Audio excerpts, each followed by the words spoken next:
बिस्मिल्लाहिर्रहमानिर्रहीम, अस्सलाम वालेकुम, good morning to all of you. नाज़रीन की आयो, उम्मीद कयां थी त ठीक ठाक हूंदा, ख़ुश हूंदा, ख़ैर आफ़ियत सां हूंदा, जिते रहो खिलंदा मुस्कुराईंदा रहो, शादो आबाद रहो, पंहिंजे प्यारनि सां, ॿारनि सां, दोस्तनि सां, यारनि सां। सवा अबड़ो जो सलाम तव्हां सभिनी खे क़बूल पवे ऐं मां उम्मीद कयां थी त तव्हां सभु ज़िंदगी खे इंजॉय कंदा हूंदा, हर ॾींहं खे इंजॉय कंदा हूंदा। ऐं हीअ ॾींहं जेके सियारे जा ॾींहं आहिनि ऐं वञनि पिया असां वटां, तेज़ी सां वञनि पिया। फ़ैब अची वियो आहे, बहार जी मौसम अचण वारी आहे। 15 फ़रवरी खां पोइ असां वटि हूंदी आहे बहार जी मौसम। छा असां वटि उहा बहार जी मौसम रही आहे? बिल्कुलु बि न आहे। ऐं शायदि हाणे असां वटि गर्मी स्टार्ट थी वेंदी ऐं बहार जी मौसम वई अलाए केॾां गुम थी। सो बहार जी मौसम खे बि ॻोल्हणो पवंदो।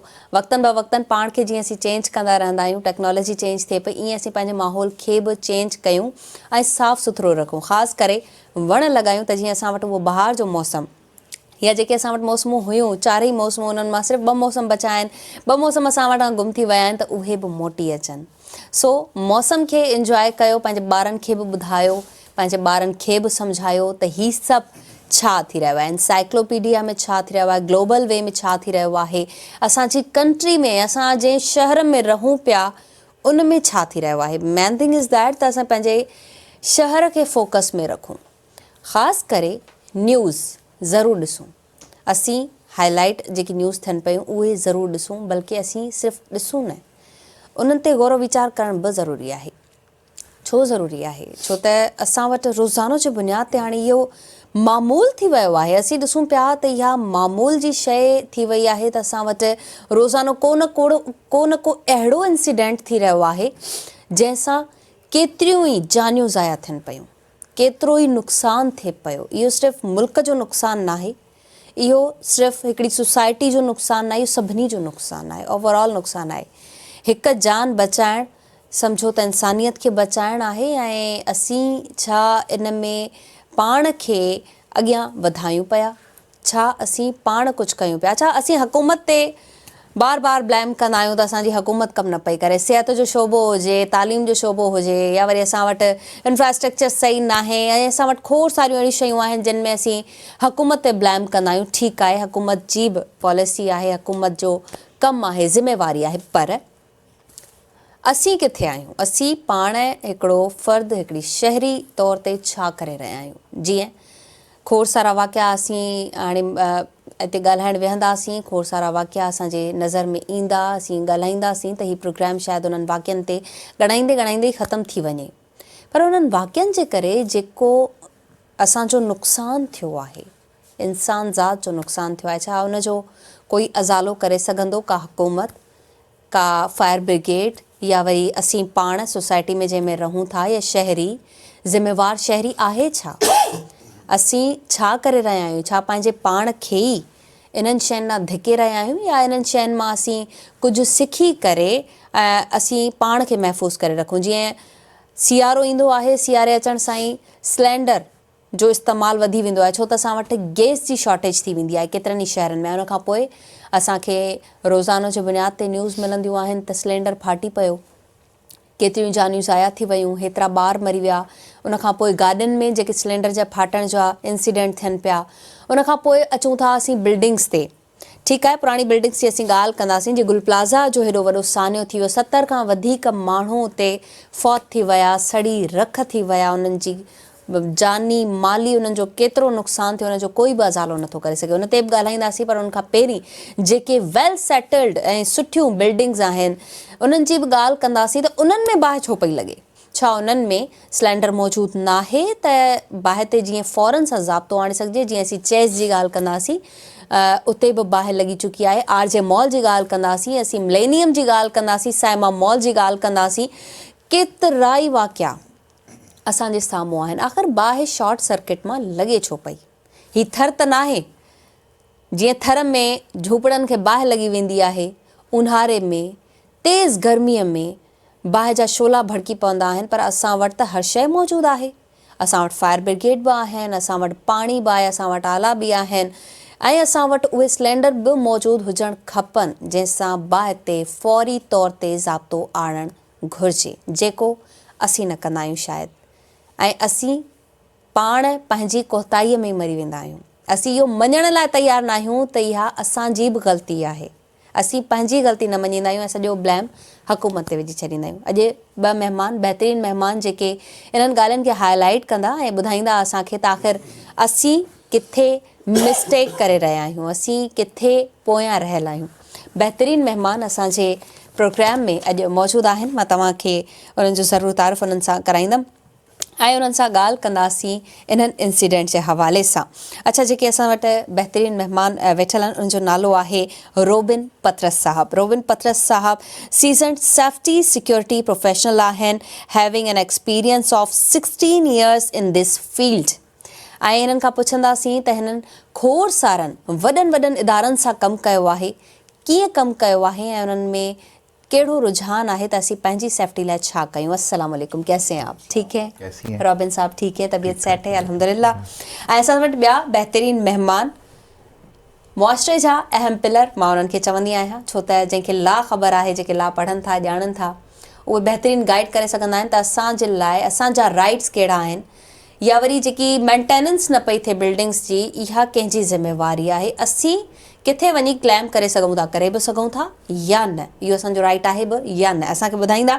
बहितरीनु लॉयर असां वटि अॼु मौजूदु आहिनि Abdul Latif Baloch sahab, advocate, high court and certified tax adviser ऐं currently serving as chairman of human rights freedom of Pakistan. अस्सलाम वालेकुम, कीअं आहियो? अल्हम्दुलिल्लाह ठीकु आहियो अब्दुल लतीफ़ साहब? तबीयत सही आहे? अच्छा, ॻाल्हियुनि जी शुरूआत कंदासीं ज़रूरु। पहिरीं त इन्हनि ॻाल्हियुनि खे जिन खे मां हाईलाइट कयो उन्हनि जे बारे में मां रोबिन साहब जन खां ज़रूरु पुछणु चाहींदमि त ही जेके वाक़िया, ये जो वाक़ियात रोज़ाना मामूल बन गए, आपने लास्ट डेज में देखा जो गुल प्लाजा के साथ हुआ, वो इंसिडेंट अगर हम भूले ही नहीं थे कि मंडे यानी कि कल शाम में दोबारा आग लग गई सदर वाली मार्केट में, मोबाइल मार्केट में, क्यों, आखिर क्यों हो रहा है ये सब? इसमें सबसे बड़ा मसला जो आपने हाईलाइट भी किया कि हम अपनी गलती नहीं मानते। सरकार पे तनकीद करना, फायर ब्रिगेड पहुंची नहीं वक्त पे, हमारे पास फायर एक्सटिंग्विशर्स थे, लेकिन मेरे पास सिस्टम नहीं था। अगर सिस्टम होगा भी आपके पास, तो क्या आपके पास मुकर्ररा ट्रेनिंग है? असल में ये जो फायर सेफ्टी की लास्ट टाइम भी मैं आपके शो पे आया था, तो वो जो एक प्रोएक्टिव वर्सेस रिएक्टिव अप्रोच है, हादसा होने के बाद हम वाविला मचाते हैं, लेकिन एक बिल्डिंग के अंदर क्या जो सिस्टम होने चाहिए थे, मतलूबा सिस्टम, क्या वो थे? Fire sprinkling system, smoke detectors, alarms जो अलर्ट करते, फायर एक्सटिंग्विशर को हमेशा बहुत सारे मैंने टीवी शो देखे, fire extinguisher, fire extinguisher, fire extinguisher is just an Avenue of escape कि अगर इस कमरे में आग लग जाए, हमें बाहर निकलना है, हम उसका इस्तेमाल करके बाहर भाग सकते हैं। तो आपके स्प्रिंकलिंग सिस्टम, आपकी मार्केट्स हैं, अब खाली अब आप अगर बात करें, गुल प्लाजा जल गया, गुल प्लाजा के अलावा आपका भोरी बाज़ार ले लें, आप जैनब मार्केट ले लें, इसके अलावा पूरी एक चेन है, मैं नाम लेता जाऊंगा। इन मार्केट्स में सिस्टम कहाँ है? कितने लोग ट्रेंड हैं, किसने क्या करना है? मतलब ये मेरे पास list of incidents Hain.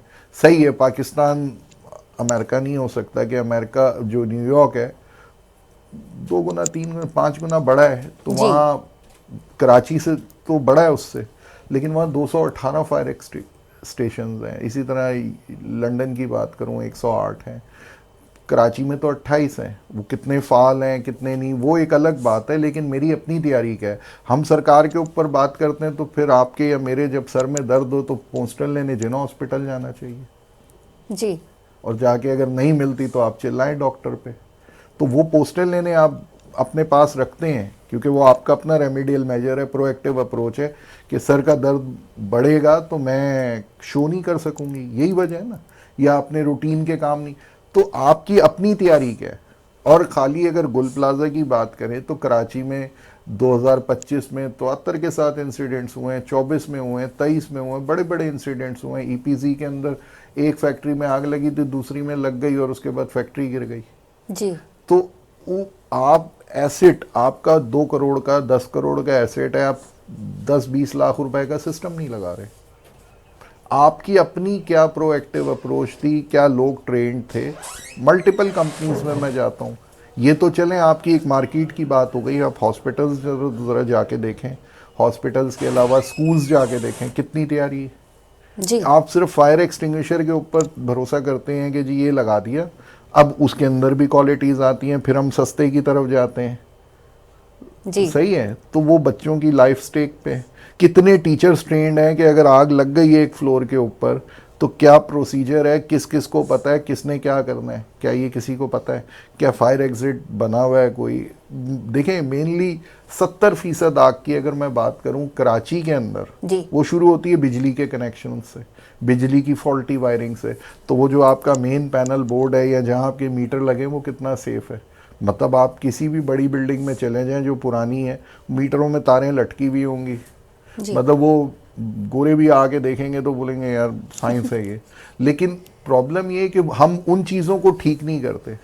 Building आप 10 करोड़ लगा के स्ट्रक्चर खड़ा करेंगे, पैसा कहाँ बचाएंगे, तार के ऊपर सस्ती तार डाल लो।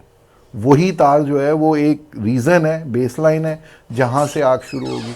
मतलब इतनी बिल्डिंग्स में या इतनी इंस्टीट्यूशंस में जाके काम करते हैं, वो मेन पैनल बोर्ड देखें वो लॉक एंड की में नहीं है। फिर उसकी सेफ्टी क्या है कि उसके अंदर अगर टेपिंग हुई हुई है, अगर लॉक एंड की में है भी तो नीचे लग्स और ग्लैंड्स नहीं लगे कि वो एयर टाइट हो जाए, क्योंकि उसमें थोड़ी थोड़ी मिट्टी जाके वो रुआं बनेगा, और वो जो रुआं है उसके अंदर हल्की सी चिंगारी गिर गई, कहानी वहाँ से शुरू होगी, फिर आपको बिजली बंद करनी पड़ेगी। अगर गुल प्लाजा देखें आपने, सही है बिल्डिंग खड़ी कर ली, जी आपका सप्रेशन सिस्टम कहाँ था, आपका टैंक कहाँ था। मतलब आग लगती तो वो सप्रेशन सिस्टम ऑटोमेटिकली चलता। बिल्कुल तो ये तो आपकी मेजॉरिटी मार्केट्स में नहीं है। स्कूल्स में चले जाएं, ये अभी मैं सर के साथ बैठ के उस कमरे में यही बात कर रहा था। तो अगर हम इंटरनेशनल, हम लोकल स्टैंडर्ड्स तो छोड़े, इंटरनेशनल स्टैंडर्ड्स पे जब हम जाते तो हम 15% काम कर रहे हैं। आप सरकार से लोगों का गिला है, मैं एक और शो में भी गया वहाँ पे भी कि जी गवर्नमेंट है। अब जिस एरिया में वो हादसा हुआ तो आपकी इमरजेंसी रिस्पांस प्रिपेयर्डनेस क्या थी, जब आपको पता है कि आपके रोड, आपके बिल्कुल प्लाजा के सामने एक गवर्नमेंट प्रोजेक्ट चल रहा है, वो भी ज़रूरी है ना, लेकिन आपने अपना प्लान चेंज करना है कि इन केस ऑफ फायर मैंने क्या करना है। इन केस ऑफ खाली फायर इमरजेंसी नहीं है, पाकिस्तान में जब इमरजेंसी की बात करें तो जी फायर पे आ जाते हैं हम लोग। इमरजेंसी आपका जलजला भी आ सकता है, रेन भी हो सकती है, रेन भी हो सकती जी है। और 2006 में बारिशें हुई थी, बहुत कुछ हुआ था, मैं बोलूँगा नहीं, बहुत सारी फीमेल्स के साथ बहुत कुछ गलत हुआ था, टाइमली पहुंच नहीं सकी थी। लास्ट ईयर जो बारिश हुई है, मैं इवन 3:30 बजे निकल के पोर्ट कासिम से 9 बजे सदर पहुँचा। कई खवातीन को मैंने देखा मलीर ब्रिज पे गाड़ियाँ, जो वैन वाले थे उन्होंने गाड़ियाँ खड़ी कर दी जी, पानी चला गया, वो औरतें पैदल जा रही थी। तो हमारे यहाँ जो एक इमरजेंसी रिस्पांस ओवरऑल है, केमिकल स्पिल भी हो सकता है, हॉक्स बे पे एक न्यूक्लियर पावर प्लांट भी है ना, तो उसकी क्या सेफ्टी है। तो एक जामे निज़ाम होना चाहिए और the system needs an overhaul. अगर सरकार ने करना है तो मेरी अपनी क्या पहली तैयारी थी, मैं गवर्नमेंट के ऊपर तनकीद करूं, ये नहीं हुआ वो कहेगा उसने नहीं किया, तो वो ब्लेम गेम स्टार्ट हो गया। लेकिन जो लाइफ्स लॉस्ट हुई हैं, जिनके लोगों की, रिश्तेदारों की, फैमिली वालों की जानें गई हैं, उनकी भरपाई नहीं हो सकती, आप पैसा भी दे देंगे, लेकिन सेफ्टी के अंदर हमेशा ही है human life matters, human life को बचाना पहले है, काम बाद में। तो वो चीज़ें हमने कहाँ की हैं और कर भी नहीं रहे, सीरियस भी नहीं ले रहे, अभी तक सीरियस नहीं हो रहे हम लोग। मतलब मैंने एक चीज़ हमेशा कहता हूँ कि सही है, एक नस्ल तो हम लोग तो मिलेनियल्स थे, आज आगे जेन जी है, वो भी निकल गए कुछ स्कूल से, बीटा जेन आएगी। हाँ, तो आप स्कूलिंग के अंदर ये फायर सेफ्टी क्यों नहीं लेके आते? बहुत कुछ हो सकता है। अब्दुल लतीफ़ साहब, तव्हां छा चवंदा जेको ही वाक़ियो थियो आहे गुल प्लाज़ा वारो, ऐं गुज़िरियल ॾींहुं वरी असीं ॿीहर ॾिठीसीं त असीं बिल्डिंग में हिकिड़ी बाहि लॻी वई आहे ऐं फायर ब्रिगेड जी गाॾी आई, उनखे विसायो वियो, पर पोइ बि नुक़सानु त थियो, ऐं उहा बि सदर मार्केट में ई बाहि लॻी। छा चवंदा? मां तव्हांजी ॻाल्हि खे अॻिते वधाईंदुसि त ऐं वरी जेका असां जो कमु था कयूं पिया बेसिकली अवेयरनेस वारो सेशन ते, त असां इंटायरली जेको ब्लेम गेम खेॾंदा आहियूं त गवर्नमेंट जी ज़िमेदारी आहे, ठीकु आहे, उनजो हिकिड़ो सुपरवाइज़री रोल आहे, त उहा मेक श्योर करे त जेके बि शयूं आहिनि एज़ पर लॉ उहे छा इम्प्लीमेंट थियल आहिनि, उहे छा उते इंस्टॉल थियल आहिनि, उन्हनि उहे प्रिकॉशनरी मेजर्स वरिता आहिनि या न आहिनि वरिता, उन बिल्डिंग वारा या उन एसोसिएशन या उन जेको प्लाज़ा या त उहो हिकिड़ो अलॻि सिलसिलो आहे, त उहो सुपरवाइज़र रोल त असां बेसिकली हटी करे ॻाल्हि था कयूं त असां सिर्फ़ु ब्लेम गेम खेॾी करे पंहिंजो पाण खे आजो था कयूं, ईअं न हुजणु खपे। लिटरली असां वटि सोसाइटी जे अंदरि बिल्कुलु बि एजुकेशन न आहे त सेफ्टी मेयर्स हूंदा छा आहिनि या फायर सेफ्टी छा आहे। जीअं साईं ॿुधायो त मुख़्तलिफ़ ॿियूं सेफ्टी मेयर्स बि हूंदियूं आहिनि, त हिकिड़ो कंप्लीट प्रोसीजर आहे सेफ्टी मेयर्स जे मुताबिक़ सां। त कानून मौजूदु आहे पाकिस्तान जे अंदरि, सिंध में सभ खां पहिरें 1979 में 1979 में कानून फायर प्रोटेक्शन जो आयो सेफ्टी मेयर्स जो। वरी 2016 में पाकिस्तान जो हिकिड़ो जामिया कानून मौजूदु आहे हिन ते, उन में पाबंद कयो वियो आहे सभिनी इन्हनि इदारनि खे। तव्हां कराची में ॾिसो या सिंध में त सिंध बिल्डिंग कंट्रोल अथॉरिटी आहे, उन जे ज़िमरे जे अंदरि रूल्स में सभु शयूं मैंशन थियल आहिनि त तव्हांखे लाज़मी इहे शयूं करणियूं आहिनि बिल्डिंग ठाहिण महिल। जेके बि साईं वधीक तव्हांखे ॿुधाए त हिकु हिकु शइ जेका आहे त फायर हिन कमरे खां वठी हिन कमरे जे बिल्डिंग जे प्लाज़ा खां ॿाहिरि ताईं, जेके उन जा असेंबली खां वठी त फायर जे प्रिकॉशन जेको अलार्म आहे उन खां वठी त असेंबली ॿाहिरि एरिया जेको आहे उन ताईं डेज़िग्नेट करण जे लाइ या उनखे इंश्योर करण जे लाइ उहो इदारो, उहो जेको बिल्डर आहे उहो उनजी ज़िमेवारी आहे। पर हिते असां जीअं चवंदा आहियूं त जीअं जमात इस्लामी हिकिड़ी कोशिशि कंदी आहे, MQM ॿी कोशिशि कंदी आहे, पीपल्स पार्टी जो पंहिंजो वर्जन हूंदो आहे, त ठीकु आहे कुझु हद ताईं त गवर्नमेंट जो हिकिड़ो रोल आहे त उनखे सुपरवाइज़ करे उनखे इंश्योर करे उन जा जेके असांजा इदारा आहिनि उहे एतिरा कैपेबल हुजनि त उहे उन्हनि सभिनी शयुनि खे वञी मॉनिटर कनि ऐं इंश्योर कराइनि त जेकॾहिं को नथो करे त छो नथो करे, उनखे हैवी फाइन्स हुजनि। छो जो ह्यूमन लाइफ जीअं तव्हां ॿुधाई त हिकिड़े बि जेकॾहिं लॉस थिए थो त उहो पूरी ह्यूमनिटी जो हिकिड़ो लॉस आहे, त उनखे इंश्योर करण जे लाइ उनखे बचाइण जे लाइ असां सभिनी ते एज़ अ सोसाइटी फ़र्ज़ु आहे त इन्हनि शयुनि खे इग्नोर न कयूं। असां इग्नोरेंस जो इहो हाल आहे त माना असां वटि जीअं साईं ॿुधायो त तारूं लटकंदियूं बीठियूं, असां वटि पाणी जो बंदोबस्तु न हूंदो।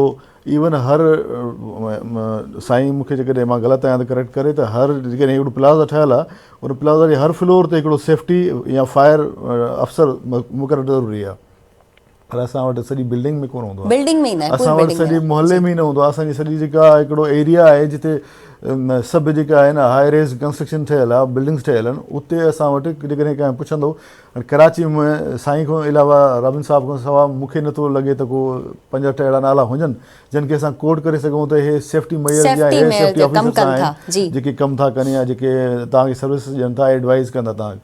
त इहो वाक़ई में असां जेका ॻाल्हि आहे त या असां वटि हिकिड़ो पैरा ठहियलु आहे त हर ॻाल्हि अलाह ताला ते हणी छॾींदा आहियूं त बसि इहो अलाह जे तरफ़ां थियो, या वरी हर ॻाल्हि हणी छॾींदा आहियूं त इहो गवर्नमेंट जी नाअहली आहे।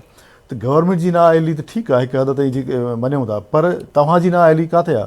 तव्हां पाण खे बचाइण लाइ पहिरीं पाण कहिड़ा क़दम खयां, पहिरीं इहो त ॾिसो त मां पंहिंजी जान बचाइण जे लाइ उहे कहिड़ा इक़दाम कया त सुभाणे जेकॾहिं मूंखे हिन जॻह मां ॿाहिरि निकिरण जी ज़रूरत पवे त छा मां निकिरी सघां थो? छा मूं में एतिरी एतिरो बंदोबस्तु आहे? बिल्कुलु। अब्दुल लतीफ़ साहब तव्हांजी इहा ॻाल्हि कंदासीं असीं कंप्लीट, वठूं था नासिन नंढड़ो ब्रेक ऐं अची करे ॻाल्हियुनि जो सिलसिलो कंदासीं कंटिन्यू, केॾांहुं न वञिजो। भलीकार नासिन, हिकु बार ॿीहर मॉर्निंग विथ आवाज़ प्रोग्राम में असांजे प्रोग्राम जा स्पॉन्सर आहिनि टपाल मेज़बान।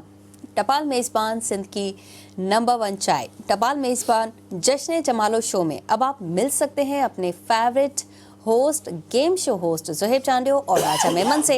टपाल मेज़बान जश्न जमालो शो में आपके साथ होंगे आपके फेवरेट टिकटॉकर्स और आपके फेवरेट सिंधी सिंगर्स भी। सो पीते रहें टपाल मेज़बान सिंध की शान। ॻाल्हियूं कयूं पिया असीं हादसनि जूं ऐं हादसनि खां कीअं बचिजे, इहा बि ॻाल्हि कंदासीं, पर उनखां पहिरीं असीं अब्दुल लतीफ़ साहब जन खे इहो चवंदासीं त पंहिंजी ॻाल्हि खे कयो कंप्लीट, छो त असीं पाण किथे बीठा आहियूं, असांजी पंहिंजी रिस्पॉन्सिबिलिटी छा आहे, असांखे पंहिंजे राइट्स जी ख़बर आहे त असीं कंहिं वञी बिल्डिंग वारे खे चऊं जेको असांखां मेंटेनेंस वठे थो त उहो मेंटेन त करे एटलीस्ट। बिल्कुलु एज़ अ दुकानदार या जेकॾहिं तव्हां हुनखे का शइ माना तव्हां फीस हर महीने जी चार्ज ॾियोसि था पिया, या इवन जॾहिं तव्हां शॉप ख़रीद था कयो, शॉप रेंट ते था वठो पिया, त इहे सभु शयूं तव्हां ॾिसी वाइसी तव्हां हुनखे माना वठोसि हुन डेवलपर खां, हुन बिल्डर खां, त हिन बिल्डिंग जे अंदरि छा फायर जेका आहे सेफ्टी मेयर्स वरितल आहिनि सभई या न आहिनि वरितल। उहे सभु शयूं जेकॾहिं न आहिनि ऐं तव्हां उन में असांजो हिकिड़ो जेको फॉर्मेट आहे उहो बसि हिकिड़ो सादो फॉर्मेट ठहियो पियो आहे त भाउ हिनखे पर इन में सभु शयूं लिखाराए विझूं, असांखे लिखाइणु खपनि त हिन बिल्डिंग जे अंदरि हीअ शइ आहे ऐं हीअ शइ जी घटिताई आहे जेका बिल्डर मूंखे पूरी करे ॾींदो शिफ्ट थियण खां पहिरियों। उहे शयूं असां कोन था कयूं, या असां बि चऊं था त बसि ठीकु आहे असां ख़ैरु आहे ॿियनि सां गॾु मुंहिंजो बि कुझु कोन थींदो। त वरी करप्शन जी ॻाल्हि थी अचे त साईं इदारा करप्ट आहिनि, त ठीकु आहे इदारा त करप्ट आहिनि। इदारे खे त तव्हां 50,000 जी या 5 लख जी शइ हिकिड़ी न लॻाइण जा 50,000 रिश्वत जा ॾेई छॾिया, पर इदारे वारो अफ़सर त वेठो हूंदो पंहिंजे ऑफिस में। सुभाणे जेकॾहिं को हादसो थिए थो, उहो हादसो त तव्हांखे नुक़सानु ॾींदो, तव्हांजी माल मिल्कियत ख़राबु थींदी, तव्हांजी जानी नुक़सानु थी सघे थो, तव्हांजी फैमिली जो को नुक़सानु थी सघे थो, जेकॾहिं घरु आहे या जेकॾहिं को स्कूल आहे जीअं तव्हांजे ॿारनि जो नुक़सानु थी सघे थो। त असांखे सभ खां पहिरें माफ़ु कजो इहा शइ ज़हन में रखणी आहे त जेकॾहिं इदारा करप्ट आहिनि ऐं इदारा करप्शन कंदा, इदारा तव्हांखे लेनेंसी ॾींदा, इदारा तव्हांखे कुझु पैसा वठी डर ॾींदा। मां डर जो लफ़्ज़ इस्तेमालु कयुसि, सुभाणे को बि अफ़सर तव्हांजे मथां ईअं त अची कोन चवंदो हिन मूंखे 50,000 ॾिनो, इन जे करे मां हिनखे इहो छूट ॾेई छॾी त तव्हां हिते को बि फायर जी सेफ्टी मेजर्स न वठो। सो सभ खां पहिरें असांखे सोचण जी असांखे माना ज़रूरत आहे त बाबा छा मुंहिंजी जान 10,000 जे करे मां पंहिंजो माना 10,000 बचाईंदुसि, 50,000 बचाईंदुसि, 5 लख रुपया बचाईंदुसि, पर उन ते जॻह ते वेहणो मूंखे आहे, मुंहिंजे क्लाइंटनि खे वेहणो आहे। त सुभाणे जेकॾहिं ख़ुदा न ख़ास्ता अहिड़ो को हादसो थिए थो, छा उन मां मूंखे एग्ज़िट आहे, छा उन मां निकिरी सघां थो, छा मां पाण खे बचाए सघां थो, या जेका मुंहिंजी पंहिंजी हुते प्रॉपर्टी आहे उनखे मां बचाए सघां थो। त जॾहिं असांजे सोच में इहे शयूं ईंदियूं त ज़रूरु पोइ असां उनखे रिश्वत न ॾींदासीं, उनजी कंप्लेन कंदासीं। असांजी सोसाइटी जे अंदरि कंप्लेन जो रुझान कोन्हे को, असांजो ले दे के वारो रुझान आहे त ले दे के वारे मामले को रफ़ा दफ़ा कर लो, मटी पालो। इहा मटी पाइण वारी जेकी ॻाल्हि आहे न असां वटि, इहा ई सभ खां हा पोइ आख़िर में उहो क़बर जे अंदरि उन मथां मिटी हली थी वञे, अनफॉर्चुनेट आहे। पर असांखे पंहिंजी सोच चेंज करणी पवंदी, असांखे माना असांखे पंहिंजे राइट्स जे लाइ कंप्लेन करणी पवंदी। जेकॾहिं तव्हां खां को अफ़सर को इदारो रिश्वत थो घुरे तव्हांखे कंहिं शइ जे लेनेंसी ॾियण जे लाइ, त ठीकु आहे, त बेसिकली सभ खां पहिरें त सोच इहा आहे त तव्हां पाण उन में करप्शन में शामिलु आहियो न। तव्हां उन करप्शन खे वधीक माल बचाइण जे लाइ थोरो माल ॾेई चवंदा चओ त मां बचां, पर इहो नथा ख़्यालु कयो त सुभाणे गुल प्लाज़ा जहिड़ो हादसो थी सघे थो, आरजे माल जहिड़ो हादसो थी सघे थो, मिलेनियम माल जहिड़ो हादसो थी सघे थो। त उन महिल पोइ तव्हांजा उहे 5,000 उहे कंहिं कम जा न हूंदा, उन महिल तव्हांजो जेको नुक़सानु हूंदो न उहे करोड़नि जो हूंदो, या जेकॾहिं ख़ुदा न ख़ास्ता तव्हांजी जान हली थी वञे त उहो इंतिहाई तव्हांजी फैमिली जे लाइ, तव्हांजे सॼे ख़ानदान जे लाइ वॾो करब वारो मामिलो हूंदो। अब्दुल लतीफ़ साहब, असीं एडवाइज़र त पंहिंजे लाइ जल्दी रखी छॾींदा आहियूं, असीं पंहिंजे लाइ वकील बि जल्दी हायर करे छॾींदा आहियूं, ऐं अहिड़ा ई माण्हू असीं ॾिसंदा आहियूं जेके बिल्डिंग्स जी रखवाली कंदा आहिनि, बिल्डर हूंदा आहिनि, पर पंहिंजे बिल्डिंग्स खे न ॾिसंदा आहिनि। छा इन्हनि ते ईज़ीली केस करे सघिजे थो? बिल्कुलु बिल्कुलु, तव्हांखे सिंध बिल्डिंग कंट्रोल अथॉरिटी वटि तव्हां कंप्लेन करे सघो था। उन जा 2016 वारा जेके सेफ्टी मेजर्स जो लॉज़ आहिनि उन पाकिस्तान जा, या 1979 जा 1979 जा कुझु कानून आहिनि, तव्हां उन्हनि जे तहत तव्हां ॾिसो त हिन बिल्डिंग में कहिड़ी कहिड़ी डेफिशिएंसी आहे। जेकॾहिं तव्हांखे लॻे थो त हिन जे अंदरि जेको आहे उहो एग्ज़िट रूट न आहे ॾिनल, सीढ़ियूं न आहिनि, असेंबली एरिया न आहे डिफाइन थियल, पाणी जा नोज़ल्स न आहिनि, पाणी जो टैंक न आहे मौजूदु, फील्ड न आहे, त तव्हां बिल्कुलु कंप्लेन खणी तव्हां उन इदारे खे कंप्लेन कयो। जेकॾहिं नथा करे सघो त तव्हां हलिया वञो कोर्ट में, कोर्ट शइ इंश्योर कराईंदी। इहा प्रॉपर माना हिकिड़ो क्रिमिनल कंप्लाइंस बि थी सघे थी इन ते। तव्हांखे ख़बर त हुजे, तव्हां इनिशिएटिव वठंदव तॾहिं कमु थींदो। तव्हां मां नथो सम्झां त कंहिं बि कंप्लेन जो अज़ालो न हुजे। जेकॾहिं तव्हां उन सिंध बिल्डिंग कंट्रोल अथॉरिटी वटि बि खणी वेंदव न कंप्लेन, त उहो ईअं न चवंदो त मां इन जा 50,000 वरिता हुया साल अॻु में, हाणे मां इन ते कीअं कंप्लेन कयां। पर उहे उन जी कंप्लेन जे लाइ उते वेंदा ऐं कोशिशि कंदा त जेसीं ताईं इहे ॿई राज़ी नथा थियनि तेसीं ताईं उन्हनि जी कंप्लेन खे फाइनल न कयां। सो तव्हां कंप्लेन करण वारा थियो। जेकॾहिं तव्हांजो केरु नथो ॿुधे त इदारा खोड़ आहिनि, उनखां पोइ तव्हां जेकॾहिं नथो ॿुधे त तव्हां कोर्ट हलिया वञो, तव्हांजी कोर्ट त ॿुधंदी। बिल्कुलु। सो तव्हांखे बेसिकली इनिशिएटिव वठण जी ज़रूरत आहे, कंप्लेन थियण जी ज़रूरत आहे। तव्हांजा राइट्स आहिनि, बिल्कुलु मौजूदु आहिनि, कानून तव्हांखे राइट्स बि ॾिना आहिनि, ऐं गवर्नमेंट या को बि इदारो कंप्लेननि खे ॿुधंदो आहे। उनजी ओसी ताईं कंप्लेन ख़ारिज नथो करे सघे जेसीं ताईं उहो पाण राज़ी न थिए। पर जेकॾहिं तव्हां अॻिते हली जीअं सोसाइटी जे अंदरि रिवाजु आहे त कुझु रोज़गारी इन ते आहे त सिर्फ़ु कंप्लेनर्स आहिनि, मुख़्तलिफ़ जॻहियुनि ते कंप्लेन्स करे उन्हनि खां कुझु पैसा वठी ले दे के वरी उहे पाण ई साइड थी वेंदा त अहिड़ो सिस्टम न हुजे। जेकॾहिं जेन्युइन कंप्लेन आहे त उहा कंप्लेन करणु खपे ऐं उन ते स्टैंड वठणु खपे। त मां नथो सम्झां त को इदारो तव्हां सां ज़्यादती करे सघे थो, को इदारो तव्हां नाअहली पंहिंजी जेका आहे तव्हांजी कंप्लेन हुजण जे बावजूद बि उनखे ओवर करे सघे थो। सही। रोबिन साहब, SBCA का काम इस वक्त क्या है? क्योंकि हमने कुछ टाइम पहले देखा कि काफ़ी बिल्डिंग्स 166 या फिर उससे ज़्यादा को कहा गया कि ये ख़तरनाक हैं, अब इसमें ख़तरा है, इसमें ना रहा जाए और उनको खाली किया जाए। उसके बाद उन्हीं बिल्डिंगों की मरम्मत की गई। क्या वो बिल्डिंग सेफ हो गई, रहने के काबिल हो गई? SBCA इसमें क्या कर रहा है? जी, कोई 2-3 साल पहले चेज़अप में जेल चुरंगी पे जी, अब वो आग स्टार्ट हुई थी बेसमेंट से। मेरे पास आज भी कहीं ना कहीं तस्वीरें पड़ी होंगी कि पार्किंग लेवल 1 पे जो फ्लोर था वो चटक गया था। बेसमेंट में लगी हुई आग ने क्या बेसमेंट को या बेस को उस बिल्डिंग के सही रहने दिया होगा? मतलब पार्किंग लेवल 1 पे सीमेंट फट गया था, जो सरिया है उसमें बैंड आया हुआ है। 3 दिन बाद जब मैं एक एंकर के साथ गया था तो इतनी दूर से वो जो बेसमेंट थी, यहाँ हाथ रखा था पानी से भर दी थी, तो वो यहाँ तक हीट आ रही थी 3 दिन बाद भी। तो वो जो हीट थी और पानी था, क्या उसने बेसमेंट को सही रहने दिया होगा? देखें, इसमें बहुत सारे, जैसे स्ट्रक्चरल इंटेग्रिटी है, बहुत सारी बिल्डिंग्स होती हैं, उसकी छतों पे जाके आप कूलिंग टावर, जनरेटर और फायर पंप भी लगा देते हैं। वाइब्रेशन होती है, इवन अगर मैं किसी जगह रेगुलरली वाइब्रेशन में खड़ा हूँगा तो मेरे बाजू में मसला आ जाएगा एर्गोनॉमिक्स का। तो क्या बिल्डिंग का स्ट्रक्चर स्टेबल है? तो ये सारी चीज़ें जो होती हैं प्लानिंग के अंदर होती हैं, और वो प्लानिंग जब प्लानिंग फेज़ में होती है, मैं तनकीद नहीं करूँगा कि डिपार्टमेंट क्या कर रहा है। एक अच्छा बिजनेसमैन या बिल्डर वो अपना एसेट बचाता है, क्योंकि खाली आग नहीं लेके गई गुल प्लाजा को, वो जो रेपुटेशनल डैमेज है जी, वो अगली बार कोई जाते हुए 10 बार सोचेगा गुल प्लाजा ओशन मॉल चले जाओ, कम से कम बिल्डिंग के अंदर सिस्टम मौजूद है। फिर सिस्टम के अंदर भी आप एक कंसिस्टेंसी होती है। हर बंदा हर काम नहीं कर सकता कि जी ये एडमिन वाला है, इसी को लगा दो फायर सेफ्टी देखने पे। सही। एक सब्जेक्ट मैटर स्पेशलिस्ट होता है, और सिस्टम के अंदर जब कंसिस्टेंसी होगी, हम ट्रेनिंग्स करवाना, ऑडिट करना, हम ये नहीं कह सकते कि रिस्क ज़ीरो हो गया। रिस्क को कम से कम करने की कोशिश करते हैं। हादसा अचानक नहीं होता, सही। कोई भी हादसा, इवन आप जब बीमार होती हैं, गले ख़राब से शुरू होती है, बुखार होता है ना, तो आप उससे पहले रेमेडियल मेजर्स लेके मेडिसिन लेती हैं, गला ठीक हो जाए ताकि ज़्यादा ख़राब ना हो, क्योंकि आपका काम है बोलना, वरना आपको छुट्टी करनी पड़ जाएगी जी।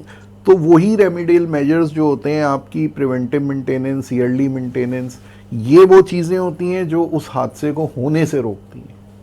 अनफॉर्चुनेटली पाकिस्तान में सेफ्टी का जो शोबा है, इसमें एक तो मतलब अगर आप सेफ्टी मैनेजर के तौर पे किसी कॉरपोरेट या इंडस्ट्रियल सेटअप में भी काम करो, सेफ्टी वालों को कहते हैं तुम काम रुकवाते हो और खर्चा करवाते हो। आप ये नहीं देख रहे कि अगर 1 साल में हादसा नहीं हुआ तो उस हादसे की वर्सेस कॉस्ट क्या आती। थोड़ा सा आपने सामान मंगवाया, उसके बाद कुछ ट्रेनिंग्स पे इन्वेस्ट किया, उसके बाद कुछ आपने ड्रिल्स पे इन्वेस्ट किया, ये सारी चीज़ें इन्वेस्टमेंट वर्सेस अगर नुकसान होता। अब EPZ में एक फैक्ट्री में लगी आग, वो दूसरी भी गिर गई, वो भी जल गई, उसमें भी मटेरियल भी जला, बिलियंस का मटेरियल होगा, स्ट्रक्चर ही गिर गया। अब आप स्ट्रक्चर दोबारा खड़ा करेंगे, एक कॉस्ट वो है।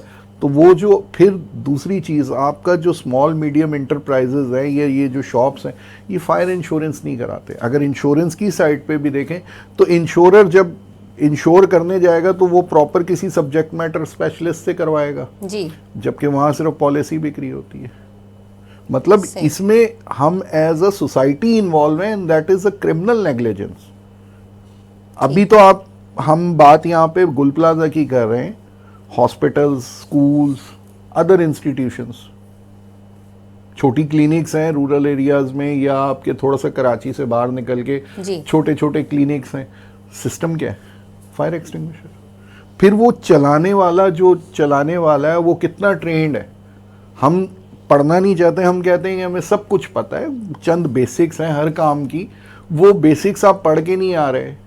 आप कह रहे हैं बस ये इसको दबाएंगे गैस आगे निकल जाएगी। अब कौन से आग के ऊपर कौन सा फायर एक्सटिंग्विशर आपने यूज़ करना है, फिर आपकी असेसमेंट कहती कि इस बिल्डिंग में किस तरह की आग लग सकती जी। है। मतलब उस वक़्त जब चेज़अप वाली आग थी तो उस उधर विनास्पति ऑयल, साथ में एरेसोल्स और इसके अलावा परफ्यूम्स भी पड़े थे।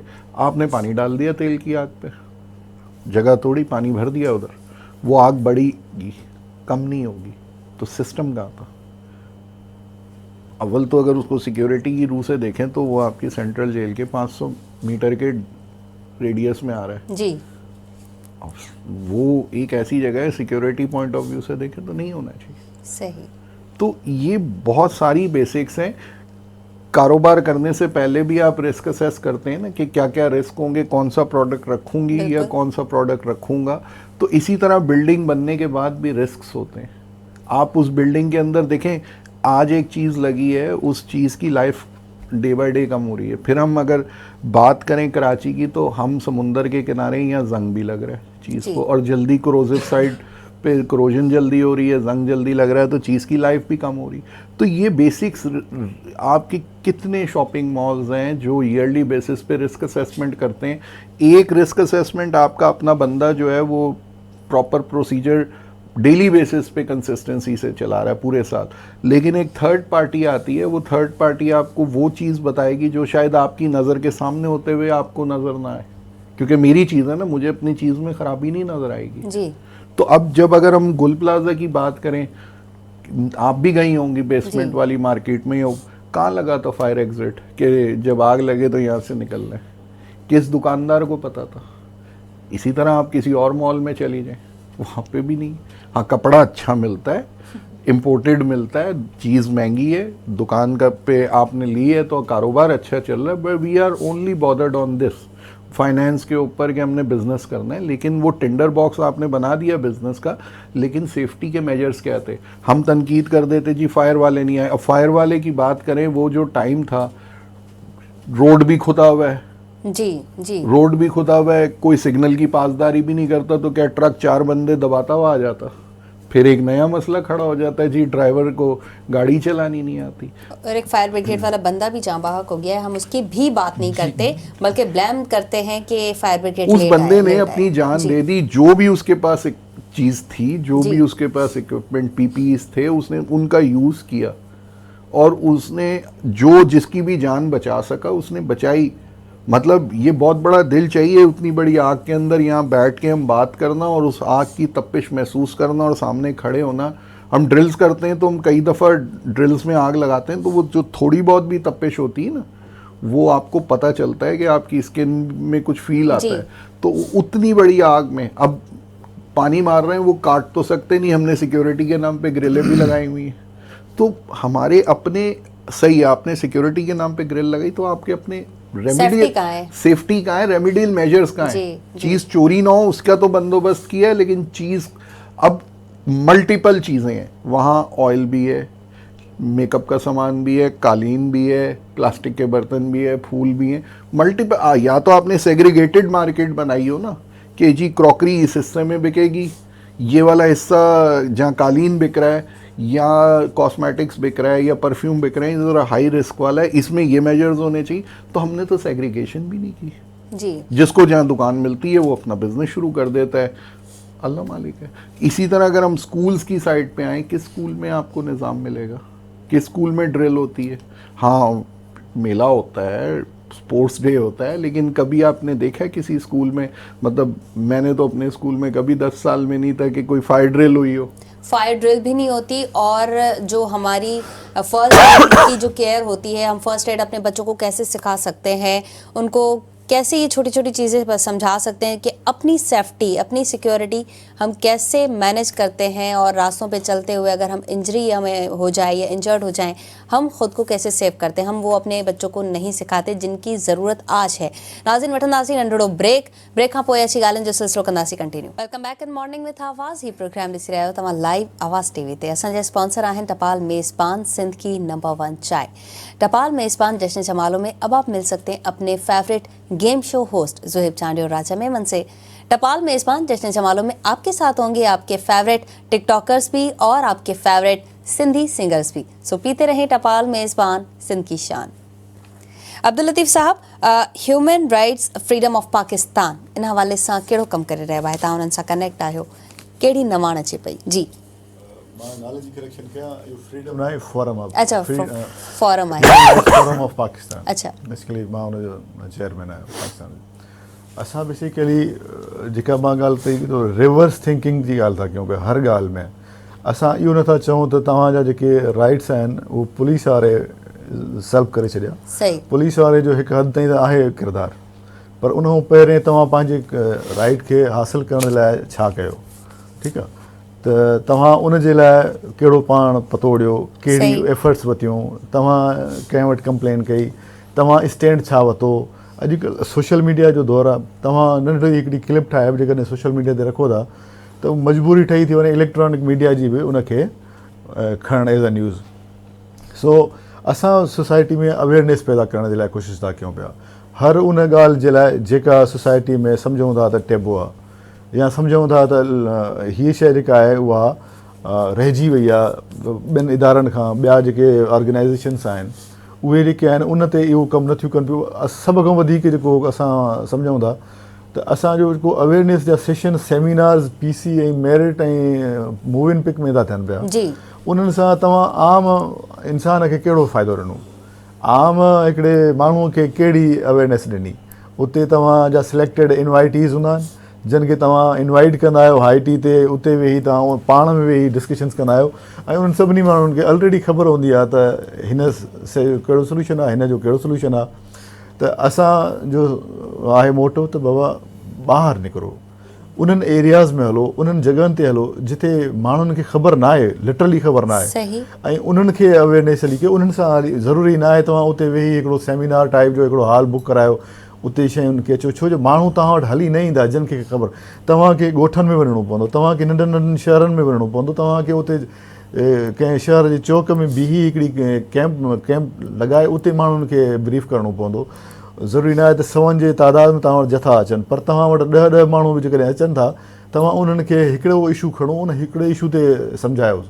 हिकिड़े दफ़े में जेकॾहिं तव्हां उन्हनि खे इहो ॿुधायो त बाबा जेके अंडर एज मैरिजिस आहिनि इहे जेके आहिनि उहे नुक़सानकार आहिनि, माना तव्हांजी सोसाइटी जे लाइ बि। तव्हांजे उन जेको ॿारु आहे, माना अंडर एज त ॿारु ई थियो, भले 16 जो हुजे या 17 जो हुजे या 12 जो हुजे, त तव्हां उनखे ॿुधायोसि त हिन सां हे मेडिकल इशूज़ ठही सघनि था, हिन सां तव्हांजे फ्यूचर जेको ॿारु पैदा थो थिए जेकॾहिं उन वेडलॉक मां, त उन में कहिड़ा मसाइल अची सघनि था।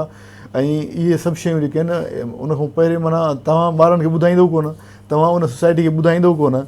जीअं कुझु ॾींहं अॻु में असां कुझु हलाईसीं पई कंपेन अंडर एज जे हिकिड़ी सांगड़ में हिकिड़ो इंसिडेंट थियो। 10 सालनि जी हिकिड़ी छोकिरी हुई जंहिंखे ज़बरदस्ती शादी पिया कराइनि, हथा रही बि मासी वटि पे, नंढाई खां वठी हुन मासी वटि, पर हाणे त इहो असांजी सोसाइटी जा हिकिड़ा त उन ते असां जॾहिं कंपेन हलाईसीं पिए त मौलवी साहिबु आहे JUI जो हमादुल्ला ख़ान, हाफ़िज़ हमादुल्ला, उन अची चयो त जेकॾहिं मूंखे का वड़ाई त मां 16 सालनि जी छोकिरी सां शादी कंदुसि। माना हिकिड़ी असांजी सोसाइटी जो हिकिड़ो लॉ मेकर आहे, कानून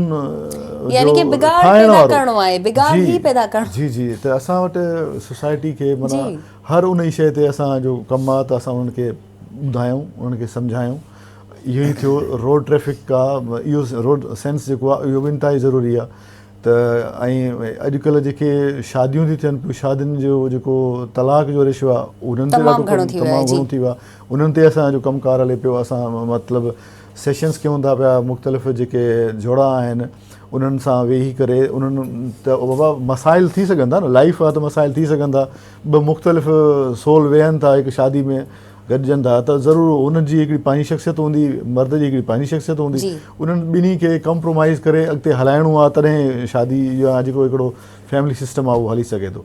छो जो सभ खां असां बेसिकली ॻाल्हि कंदा आहियूं त चिल्ड्रन राइट्स जी, असां उनखे सोचियोसीं त इहो छाजे करे माना हिकु कोर्ट जे अंदरि हिकु मासूम ॿारु ॾिसूं था त उहो कहिड़े कर्म मां गुज़रे थो पियो, जॾहिं हिनजो माउ ऐं पीउ उनखे कोर्ट में मिलाइण जे लाइ ईंदा आहिनि, जेके तलाक याफ़्ता जोड़ा आहिनि, त हुनजी उहा कैफ़ियत हूंदी आहे त उहो न पीउ खे छॾणु चाहींदो आहे पियो ॿारु, न माउ खे छॾणु पियो चाहींदो आहे। हिकिड़ो अजीब उनजी ज़िंदगी पई गुज़रंदी आहे, उन सां जेको शर्त थिए उनजी ब्राटअप जेका थी थिए त उनजो मेन काज़ तलाक आहे। त असां इन जे करे उन जेको चिल्ड्रन राइट्स आहे या जेको ॿारनि जो उन हक़ूक़ जे लाइ असां था चऊं त अहिड़ा वाक़िया थियनि ई न सोसाइटी जे अंदरि जेके हिकदमि जंप कयो आहे, राइज़ कयो आहे, त उहो जेको आहे उहो एतिरो न हुजणु खपे। मतिलबु असां उन्हनि इशूज़ या जेंडर इशूज़ आहिनि या वरी तव्हांजा असां ट्रांसजेंडर्स जा जेके इशूज़ आहिनि लास्टली असां कवर कयोसीं या बीठासीं जेको मलीर में 3 ट्रांसजेंडर्स जो मर्डर थिए जी हाईवे ते। त असां उन्हनि इशूज़ खे था खणूं, उन्हनि इशूज़ खे था हाईलाइट कयूं ऐं असां गवर्नमेंट खे ब्लेम नथा कयूं। त हर ॻाल्हि में तव्हां गवर्नमेंट खे ब्लेम करे पाण खे आजो करे वेही था रहूं। असां कसूर मुंहिंजो आहे, मां पाण खे सोसाइटी में सुठो ॾेखारण जे लाइ ब्लेम करे थो छॾियां गवर्नमेंट ते, पुलिस ते, कंहिं बि ॿिए इदारे ते। इहा शइ जेका आहे असांखे स्केप रूट थी फराहम करे सोसाइटी में पाण खे मोतबर ॾेखारण जे लाइ असां कंहिं ॿिए ते इल्ज़ाम हणी छॾींदा आहियूं। पर हूंदो ईअं घणनि शादियुनि में बि ईअं थींदो आहे, लेट सपोज़ जेकॾहिं कसूर मर्द जो आहे त उहो औरत ते कुझु अहिड़ा इल्ज़ाम लॻाए छॾींदो त जीअं मां भलोस सोसाइटी जे अंदरि। पर इहा ख़राबु इन करे मां छॾियो। या इवन वाइस सरसा बि आहे, जेकॾहिं कुझु औरतूं बि हिते असां ॾिठो आहे कराची में त जेकॾहिं कंहिं ते इल्ज़ाम या मुख़्तलिफ़ का अहिड़ा अरबा इस्तेमालु कंदियूं त इहे शयूं तव्हांखे सर्टिफिकेशन त फॉर टाइम बि ॾेई सघनि थियूं, पर तव्हां माना अलाह जो कानून बि त आहे, उनखे बि उन खां बि ॾियूं।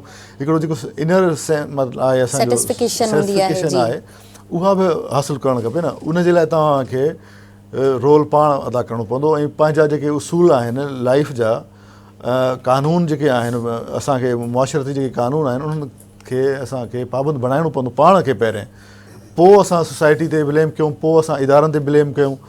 त इहे शयूं जेके आहिनि उहे माना असां ऐं ख़ासि तौर ते असां एक्स्ट्रा जुडिशल मर्डर्स जे या जेको तशदुद थो थिए पुलिस जो या पुलिस कस्टोडियल मर्डर्स थी थिए करे पई, उन ते बि असां आवाज़ उथारींदा आहियूं। जीअं अॼु ई हिकिड़ो ताज़ो वाक़ियो थियो आहे खैरपुर जे अंदरि, त मतिलबु पुलिस चवे थी त इहे फुर कंदे मारिया विया आहिनि, पर जेके उन्हनि जा आहिनि जेके मक़तूल आहिनि उन्हनि जा वुरसा चवनि था त इन्हनि खे पुलिस घुरायो कंहिं फ़ैसिले जे लाइ, ॿिनि पार्टियुनि खे वेहारण जे लाइ, पर उते उन्हनि खे मर्डर करे ऐं उछलाए छॾियूं। ऐं पुलिस थाणे ते बि न खणी वई आहे, हॉस्पिटल में उछलाए भॼी हली वई।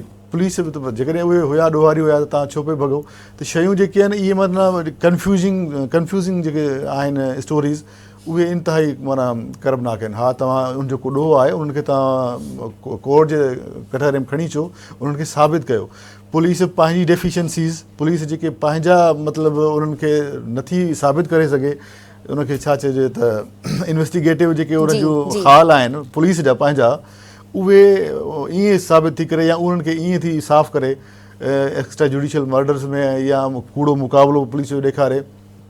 घणनि जॻहनि ते पुलिस भलो कमु बि करे थी, पर अहिड़ी क़िस्म जा कम करे पुलिस पंहिंजो दाग़दार करे छॾे पंहिंजो किरदारु, त मशकूक करे थी छॾे। त इन्हनि शयुनि खे बि असां ॾिसूं था पिया।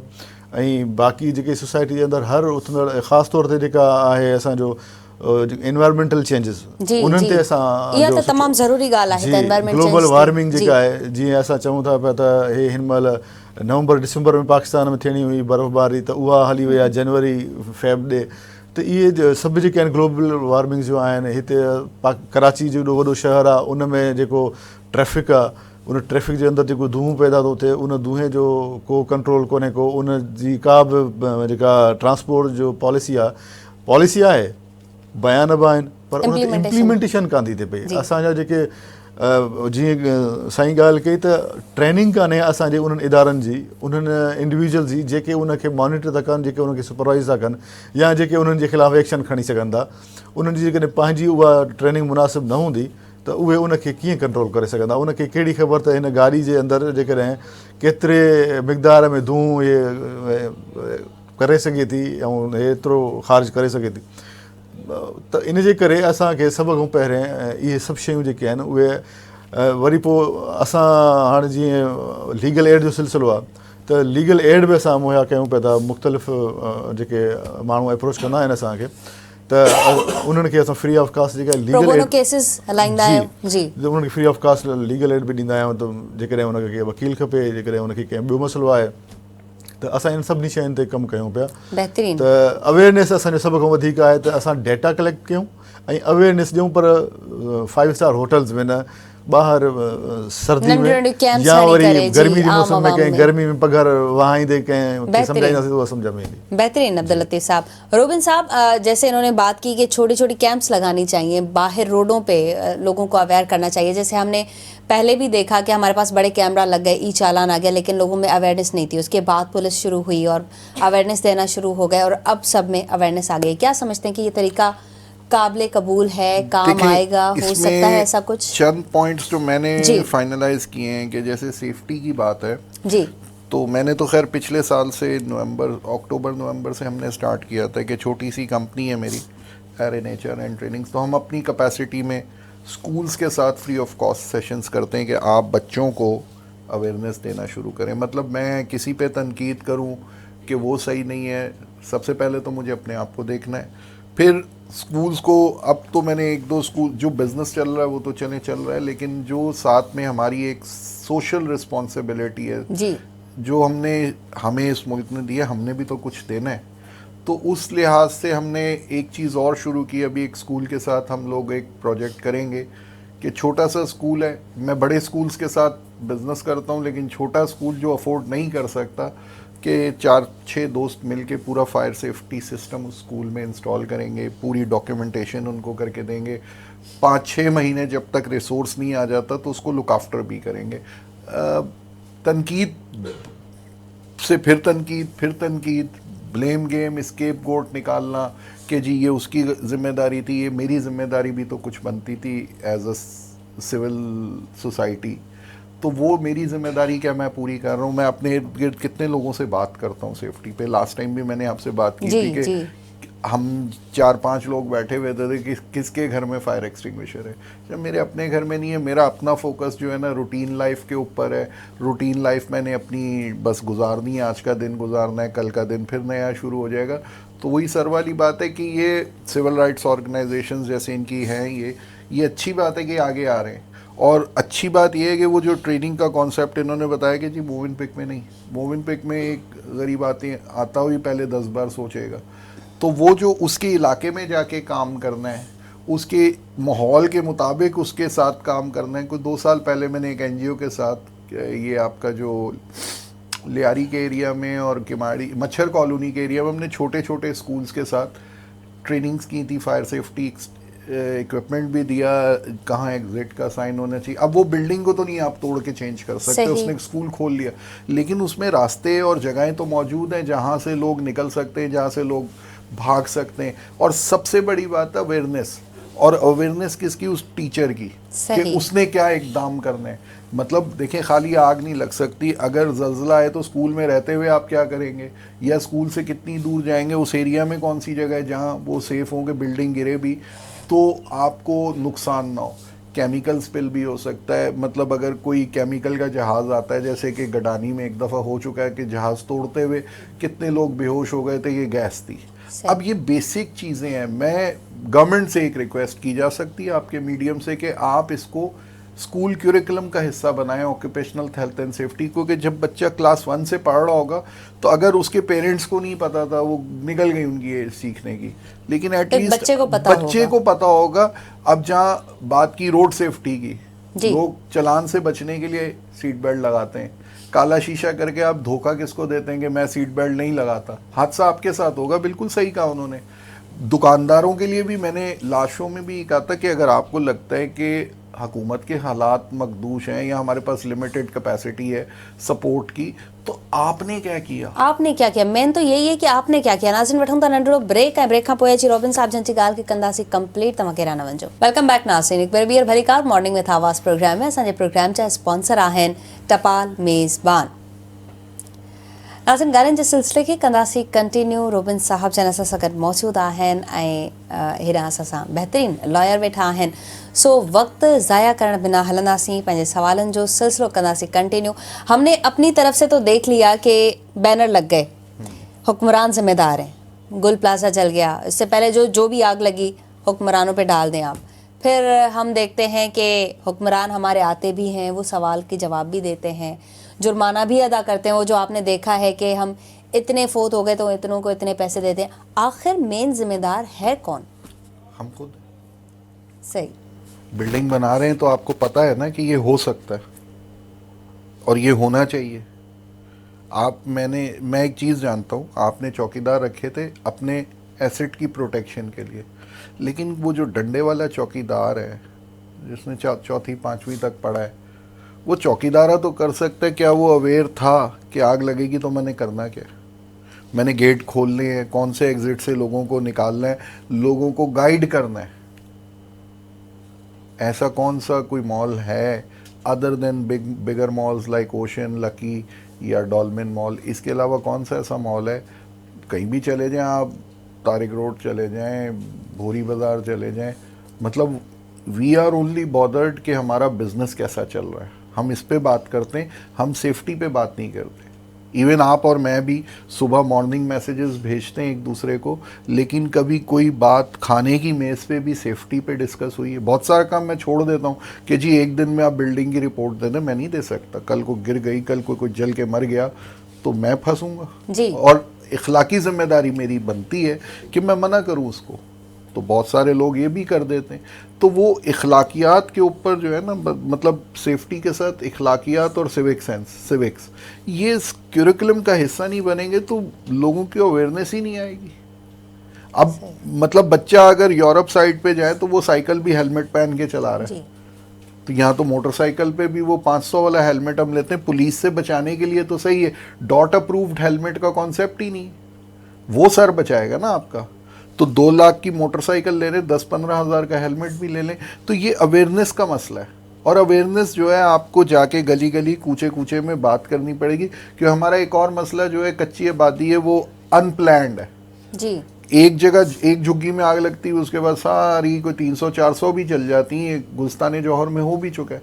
तो वो झुग्गी पहले वो कब्जा हुआ था ना उस ज़मीन पे, तो एक लगी, दूसरी लगी, तीसरी लगी, तो वो क्यों है वहाँ पे? तो ये हमारी कलेक्टिव, अब हम क्या करते हैं कि अगर 2 घर छोड़ के कोई गलत काम हो रहा है, नहीं नहीं मेरा काम नहीं है, करने दो जो करना है। तो वो हमारी अपनी एक कलेक्टिव एफर्ट सोसाइटी को बनाने में बहुत ज़रूरी है। अगर आप उस मॉल में जा रहे हैं, आपको पता है कि जी वहाँ इम्पोर्टेड मिलता है माल, तो क्या आपने बाकी चीज़ें, मतलब मॉल में ट्रेनिंग के दौरान, अभी 2 दिन पहले मैं एक फार्मा में ट्रेनिंग करा रहा था, तो मैंने एक चीज़ लोगों से पूछी, जब आप मॉल में जाते हैं या जाती हैं तो आपके दिमाग में ये नहीं होता कि मैंने अगर आग लगी तो भागना किधर है? हमारे ज़हन में क्या होता है कि किस दुकान से अच्छी डील मिलेगी। तो safety is one aspect of our life, we should prioritize. लेकिन हमारी इवन इंडिविजुअली भी लाइफ में सेफ्टी प्रायोरिटी नहीं है। इसको अब हमें सोचना पड़ेगा, सीरियस होके सोचना पड़ेगा। फिर सबसे पहली चीज़, आपने 10 साल पहले 20 साल पहले घर बनवाया था, आप एडहॉक मेजर्स ये लेते हैं कि एक स्विच ख़राब हो गया उसको चेंज करें, लेकिन उसकी एक ख़राबी से या उसकी एक स्विच की ओवरलोडिंग से आपकी बाकी वायरिंग पे क्या इफेक्ट पड़ता है? क्या आप जिस बिल्डिंग में किराए पे रह रही हैं या रह रहे हैं, उस बिल्डिंग का निज़ाम बिजली का सही है? क्योंकि वो एक बिजली का ही निज़ाम है। 70% आग जो जितने भी इंसिडेंट हो चुके हैं वो कहीं ना कहीं शॉर्ट सर्किट से होते हैं। गुल प्लाजा का इंसिडेंट हुआ, उसके बाद सब्जी मंडी में आग लग गई, उसके बाद लांडी में एक वेयर हाउस में आग लग गई। अब गोदाम तो आपने बना लिया माल रखने के लिए, लेकिन उसमें इलेक्ट्रिकल सेफ्टी NFPA का 70 एक प्रिंसिपल आता है, वो रूल है पूरा, उसके तहत वायरिंग हुई थी। वायरिंग भी हमने लोकल इलेक्ट्रिशियन पकड़ के करा ली। तो ये सारी चीज़ें हमें सोचना पड़ेगा। सरकार सही है, आपने ब्लेम गेम कर दिया है, वो जिम्मेदार, लेकिन वो जिनकी जानें चली गई वो कहते हैं ना कि मैं किसके हाथ पे अपना लहू तलाश करूं, हर बंदा तो बरी ज़िम्मा है। वो कहता है जी वो उसकी जिम्मेदारी थी, फायर वाले नहीं आए, फायर वाला बेचारा अपनी जान से भी हाथ धो बैठा, तो अली शेखानी ने उनको कोई डोनेशन दे दिया, वरना उनके इंश्योरेंस की अगर बात करें, वो इतनी बड़ा एक रिस्क का काम करते हैं, उनका कितना इंश्योरेंस है, उनकी लाइफ कितनी सिक्योर है कि अगर कल को वो मतलब असल चीज़ तो वही है कि मैंने सोचना नहीं शुरू किया, अभी तक हमने सोचना ही नहीं शुरू किया कि हमने करना क्या है। तो हमने तो एक स्टेप ले लिया कि अभी एक स्कूल पे करेंगे काम, आहिस्ता आहिस्ता डोनेशन आएगा। दूसरा स्कूल, बड़े स्कूल्स पे नहीं, छोटे स्कूल, गली मोहल्लों के स्कूल हैं जहाँ ज़्यादा ज़रूरत है। दे कांट अफोर्ड, बड़ी कंपनी अफोर्ड कर सकती है, सेठ ऑर्गेनाइजेशन अफोर्ड कर सकती है, लेकिन छोटा स्कूल सही है, वो एक क्षमा तो जला रहा है ना, इल्म की तो शमा रोशन कर रहा है, तो उसको सपोर्ट करने, तो ये हर बंदे को सोचना पड़ेगा कि मैं क्या कर सकता हूँ। रोबिन साहब, ये इतना बड़ा नुकसान हो गया, कितनी जानें चली गई, अब अजाला तो हो नहीं सकता, वो जो इंसानी जानें ज़ाया हो गई।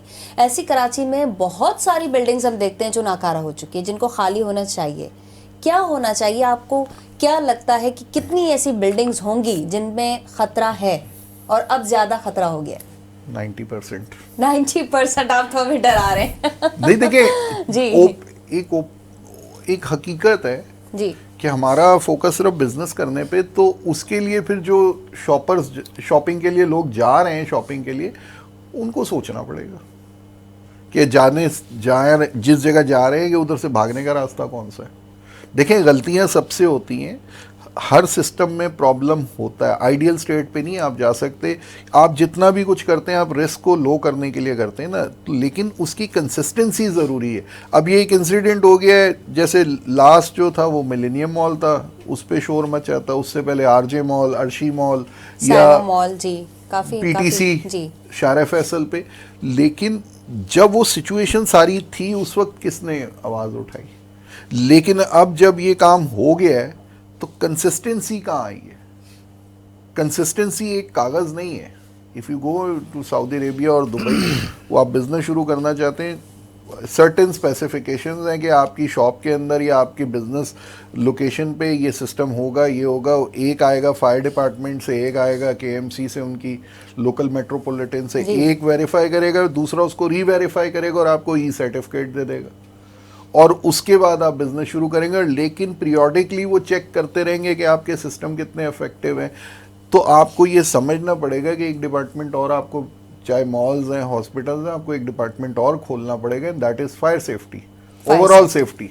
खाली फायर सेफ्टी नहीं है, केमिकल रिलीज, गैस रिलीज हो सकती है जी, ऑयल स्पिल हो सकता है, कुछ भी हो सकता है। मेडिकल इमरजेंसी अगर इस प्लाजा में हो जाती, ये तो चले आग लग गई, अगर मेडिकल इमरजेंसी होती तो क्या उधर फर्स्ट एड बॉक्स या ईडी डिवाइस मौजूद थी?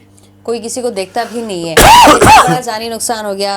अब्दुल लतीफ़ साहब, हेरो जानी नुकसान थियण खां पोइ बि असीं अवाम 3-4 ॾींहं शोर कयोसीं ऐं असीं हिक ॿिए ते इल्ज़ाम ॾिनासीं, उन खां पोइ वरी असीं चुप थी विया आहियूं, बेहिस थी विया आहियूं। ईअं न आहे त असीं पंहिंजी बिल्डिंग्स खे चेक कयूं, या जेके सदर वारे इलाइक़े या ॿियूं केतिरियूं ई बिल्डिंग्स ईअं आहिनि जेके बिल्कुलु किरण वारियूं आहिनि, या उन्हनि जी मरम्मत करे वरी उन्हनि खे ठीकु करे उन्हनि में अंदरि माण्हू वेठा आहिनि। छा चवंदा?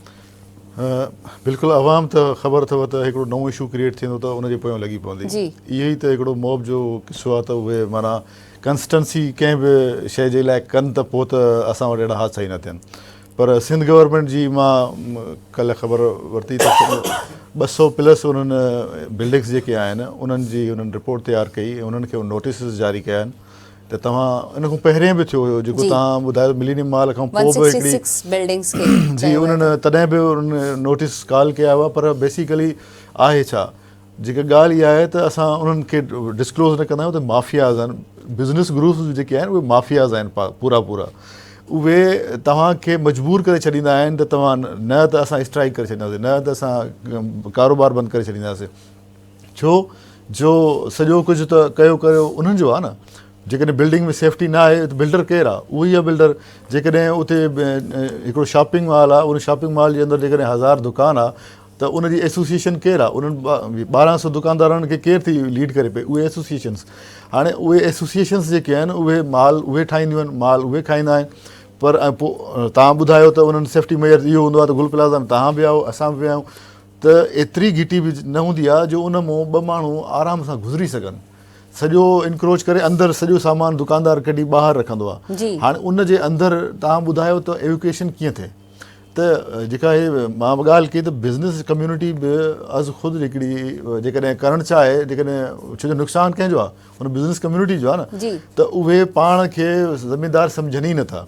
उहे जेकॾहिं गवर्नमेंट कोशिशि करे थी कंहिं शइ खे बहितर करण जे लाइ, त उन ते रहंदो प्रेशर टैक्टिस में अची था वञनि, उनखे मुख़्तलिफ़ जॻहियुनि ते प्रेशराइज़ करणु, उनजी पॉलिसी खे इम्प्लीमेंट न थियणु ॾियणु।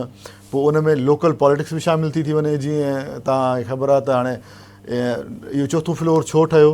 जी, 4थों फ्लोर ठहियो त जी, हाणे उनजे पोयों ज़िम्मेवार केरु आहिनि? चलो पीपल्स पार्टी खे तव्हां हिन महिल चओ था त गवर्नमेंट में आहे या लोकल बॉडीज़ हिन महिल हुन वटि आहिनि कराची जूं, पर हीअ त हिन महिल मुर्तज़ा वहाब हिते आयो आहे। इन खां पहिरें केरु हुयो उते, कंहिं वटि एडमिनिस्ट्रेशन हुई, सॼी कराची कंहिंजे अंडर में हुई?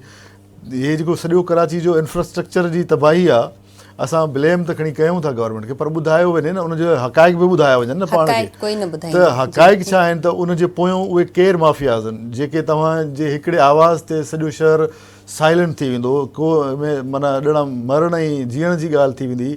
12 मई थिए त मां वकील आहियां त मूंखे 12 मई यादि थी अचे जॾहिं वकीलनि खे सरियाम रोडनि ते कंहिं बीहारे गोलियूं हयूं वयूं। उहे केरु हुया जेके हिन महिल मिनिस्टर ऐं MPs थियल में वफ़ाक़ जा।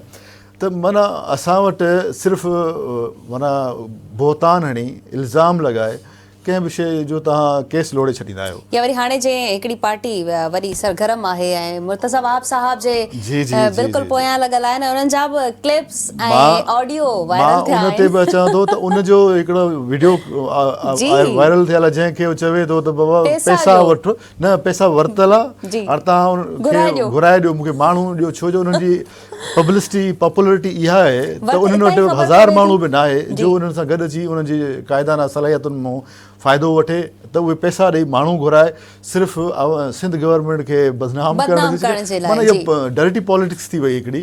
त उन खां पोइ जेकॾहिं तव्हां ॾिसो त उहो हिकिड़ो MP आहे, पाण सिटिंग MP आहे, पर अॼु ताईं उन हलफ़ न खयो आहे। उहो छा पंहिंजे अवाम जो जेको हल्को आहे उन हल्के जी नुमाइंदगी छो नथो करे? छा इहा दयानतदारी आहे या बदयानती आहे उन इलाइक़े जे माण्हुनि सां? त हिते सिर्फ़ु ऐं सिर्फ़ु या इवन माना जमात इस्लामी जो मां नालो थो खणा, छो जो जेसीं ताईं नाला न खणंदासीं, जेसीं ताईं असां हिक ॿिए खे सच न चवंदासीं, त पोइ इहे सभु शयूं जेके आहिनि असां ईअं भुगतींदा रहंदासीं ऐं असां उन्हनि शयुनि जो मतिलबु थींदा रहंदासीं, असर में शिकार थींदा रहंदासीं। त जमात इस्लामी या MQM, हिते ॿ अहिड़ियूं जमातूं रहियूं आहिनि जिन कराची खे होली सोली डिस्ट्रॉय कयो आहे। मां लफ़्ज़ चवंदुसि डिस्ट्रॉय ईअं कयो आहे त का बि प्लानिंग खां बग़ैर कॉलोनियूं ठाहिण, कंहिं बि कॉलोनियूं मतिलबु कंहिं प्लानिंग या SBCA खां ज़बरदस्ती मंज़ूर कराए शयूं अहिड़ियूं त माना कचियूं आबादियूं या ॿियूं मुख़्तलिफ़ अहिड़ियूं नंढियूं सोसाइटियूं जिन खे तव्हां माना तव्हां पुछी बि नथा सघो। जेकॾहिं ख़ुदा न ख़ास्ता कंहिं कची आबादी में किथे बाहि लॻी थी पए त तव्हांजो गाॾी न पुॼी सघंदी ओसी ताईं पाणी पहुचाइण जे लाइ, बाउज़र ई न पुॼी सघंदो। सो कयो सॼो कुझु हे जेको आहे उन्हनि जो आहे। पर हाणे जेकॾहिं पीपल्स पार्टी अची वई आहे त बसि पीपल्स पार्टी छो जो हिकु नुमाइंदा जमायत आहे जेका मेजॉरिटी ऑफ दी सिंधी पीपल उनखे रिप्रेज़ेंट थी करे सिंध में, त उनखे सिर्फ़ु ख़्वार बदनाम करण जे लाइ, न त सॼो कयो इन्हनि ॿिनि पार्टियुनि जो आहे जेके हमेशह हिक ॿिए खे बि वरी जॾहिं किसो थींदो आहे त MQM जेका आहे कटा चिठा खोलींदी आहे जमात इस्लामी जा, वरी जमात इस्लामी खोलींदी आहे इन्हनि जा। सो ॻाल्हि उहा आहे त जेका तव्हां वरी ॻाल्हि कई त कंसिस्टेंसी कान्हे असां वटि, त वाक़ई में कान्हे का, छो जो अॼुकल्ह एॾो त स्पीड थी वई आहे ज़माने में टाइम जी, जो हर कंहिंखे टाइम ई न आहे। माना असां अॼुकल्ह स्क्रोल था कयूं, जेकॾहिं हिकिड़ो शइ मूंखे सुठी लॻी त ठीकु आहे, उते मां थोरी देरि लाइ पास वठंदुसि, न त वरी 10 रील क्रॉस करे वेंदुसि। बिल्कुलु सही तव्हां चयो। ऐं आख़िर में तव्हां वाह जी ॻाल्हि कई, बहितरीनु ॻाल्हि कई, जेकी इहे वीडियोज़ ऐं क्लिप्स ऐं ऑडियोज़ वायरल थिया आहिनि इहे सभिनी जे साम्हूं आहिनि। ख़ैर ख़ुदा सभिनी खे पंहिंजे हिफ़्ज़ो अमान में रखे। असीं बि दुआ कंदा आहियूं त इहे अलाह साईं असांखे इन्हनि हादसनि खां बचाए, पर इन हादसनि खां बचण में सभ खां पहिरीं जंहिंखे किरदारु अदा करणो पवंदो उहे असीं पाण आहियूं। सो रोबिन साहब, आपका बहुत शुक्रिया, आप प्रोग्राम में आए, बहुत अच्छी बातें की, सेफ्टी की बातें हमें बताई। अब्दुल लतीफ़ बलोच साहब, तव्हांजी बि महिरबानी, तव्हां प्रोग्राम में आया, पंहिंजो क़ीमती वक़्तु कढी ॾींदा। सभु आबड़ो खे नाज़रीन इजाज़त इन ई दुआ सां त जिते रहो ख़ुशि रहो, पंहिंजो रखंदा खोड़ सारो ख़्यालु। ॿीहर मिलंदासीं आवाज़ TV जे प्लेटफॉर्म ते, तेसिताईं ॾींदा इजाज़त। अल्लाह हाफ़िज़।